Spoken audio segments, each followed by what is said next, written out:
Alors là, on passe de l'immobilier aux chiens. Aux animaux domestiques. Alors il faut savoir que tous les ans, il y a 100 000 animaux, chiens, chats abandonnés. Et en voilà. Non, bon. sur la France, quand même, bon. un peu exagéré. Quand même, c'est énorme. Oui, alors c'est une estimation, parce qu'on a effectivement des chiffres de la SPA, mais on a du mal à recenser tous les chiffres qui viennent des refuges, parce qu'il y a quand même plus de 300 refuges apparemment en France. On fait des kebabs pour cet été quand même. Oh, quelle horreur. Et effectivement, parmi ce chiffre, il y a aussi les animaux qui ne s'en sortent pas, qui sont écrasés dans le bordel. Elle est pliée en deux. C'est horrible. Non, mais je complète l'information, vous voyez. Non, mais c'est quand on va justement dans ces refuges et qu'on voit tous ces animaux dans ces cages, on ne peut pas rigoler comme ça, rire de ça. On peut pas, s'énerver. On peut pas rire comme ça. Non. Parce que effectivement, ils méritent. Quand on connaît quelquefois le passé de tous ces animaux qui ont été abandonnés à plusieurs reprises, certes pour certains, on peut. Je suis en train de m'enfoncer. Elle se marre parce qu'elle avait abandonné son chien en partant en vacances. Ah voilà, c'est pour ça. C'est pour ça.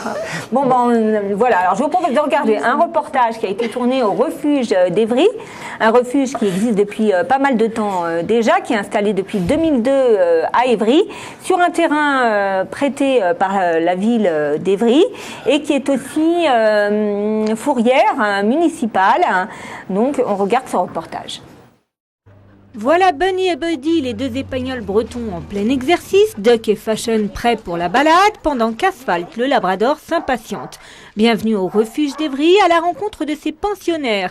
Plus d'une trentaine de chiens ont trouvé refuge au sein de l'ARA, une association créée en 1996, installée sur les bords de Seine à Évry depuis 2002. Une structure qui ne désemplit pas, fourrière municipale, seuls 2 box restent libres pour accueillir les chiens errants. Régulièrement, l'association, qui fonctionne avec une vingtaine de bénévoles et 3 salariés permanents, fait des sauvetages dans des élevages clandestins ou à la fourrière départementale de Ris-Orangis. La dernière fois qu'on s'est rendu à la fourrière, il y avait encore une trentaine de chiens. La fourrière, elle doit les garder à peu près une 8aine de jours. Après, les chiens sont euthanasiés. Donc nous, on a eu la chance de faire un sauvetage au mois d'avril. On en a sauvé 7. On en a récupéré un autre derrière qui s'appelait Chocolat, qui a été adopté rapidement. Et le dernier qu'on est allé chercher, c'est un bull terrier.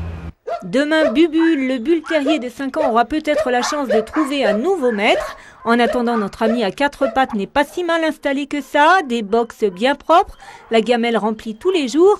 Mais bon, par ces temps de chaleur, Bubule irait bien faire un tour chez les anciens. Eux, ils ont la clim. Tous les chiens qui sont ici sont adoptables. Ce sont tous des chiens très gentils. Pour la plupart, ils ont tous eu des histoires difficiles, mais c'est tous des chiens qui sont très stables. Donc en sachant que les gens qui viennent adopter un chien chez nous, il faut savoir faire preuve de patience. L'année dernière, plus de 180 chiens et chats ont été recueillis par le refuge. Près de 140 d'entre eux ont trouvé un nouveau maître.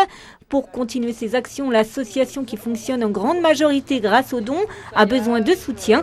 En 2010, les gamelles du cœur lui ont offert 1 tonne de croquettes, de quoi nourrir pendant plus de 3 mois, tous protégés.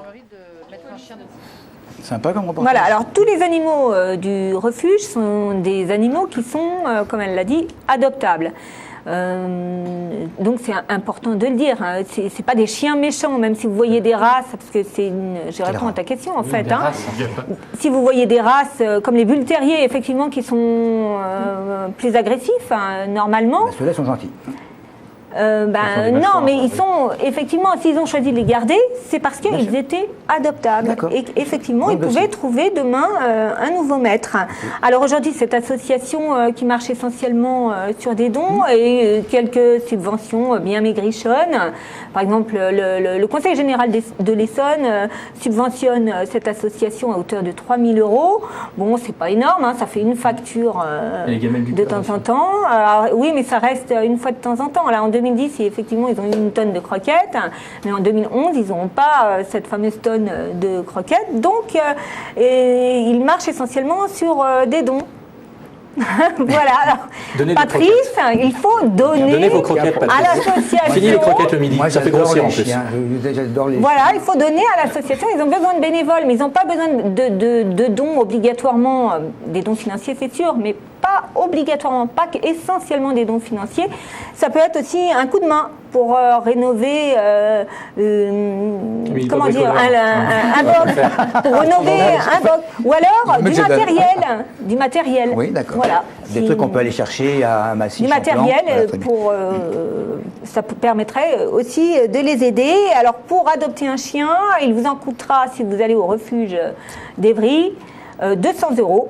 Quand on connaît le prix d'un chien dans une animalerie qui vit parfois dans des conditions, franchement, c'est pas génial. Hein.